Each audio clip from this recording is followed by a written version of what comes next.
So, a lot is happening in the world right now, and we all need some guidance and the gift of a new perspective. Could you talk a little bit about the race issues happening in our society, specifically how they are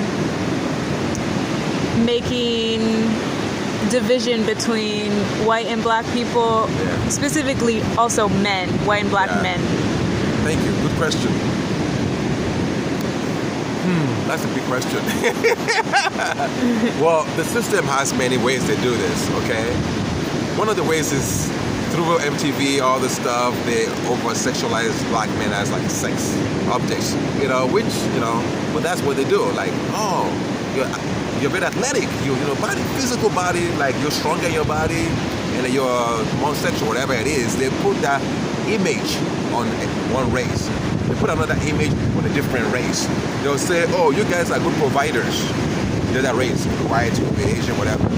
And then they'll make it look like the one that's just like embodied is slave-like, because the language is very important.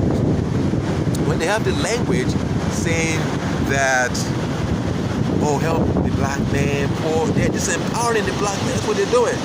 It looks beautiful and sexy, like, oh, they care. But that's bullshit. Black people are not weak, we are lions, So it's about working with black people. But the way the system has it, it's almost like, well, poor things, no. You don't look at the lion as poor. You're like, wow, lion, let's help you become a lion. Let's help you express lionhood.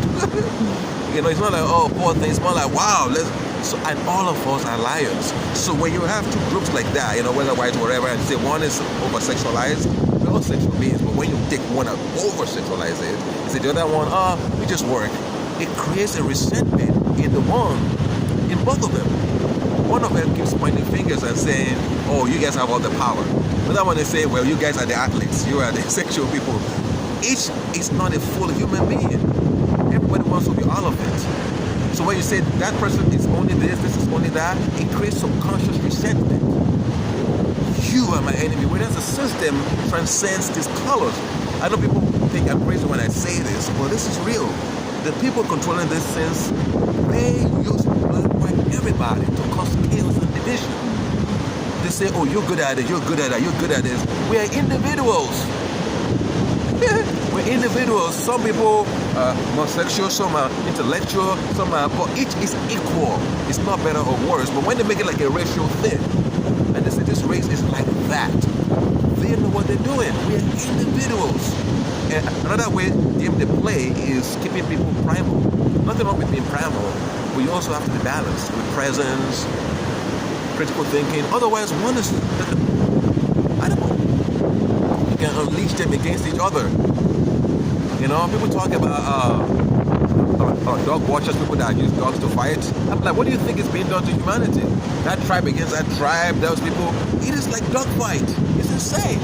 But it's making people limited. You say, oh, that's what you're good for. They're better at that. They fight each other. Either way, they make money. It's like the Nigerian Civil War. Millions of Nigerians died, I think in the 60s, way before we were born. Well, guess what? The financial oligarchs, they made billions from that war. And the same thing is being done in America. People think it's different. These guys run different countries. And this is what they're doing in this country. Do you have any suggestions on different ways that both black and white men and women can start not only educating themselves about how they're being divided, but also ways to empower themselves and empower one another?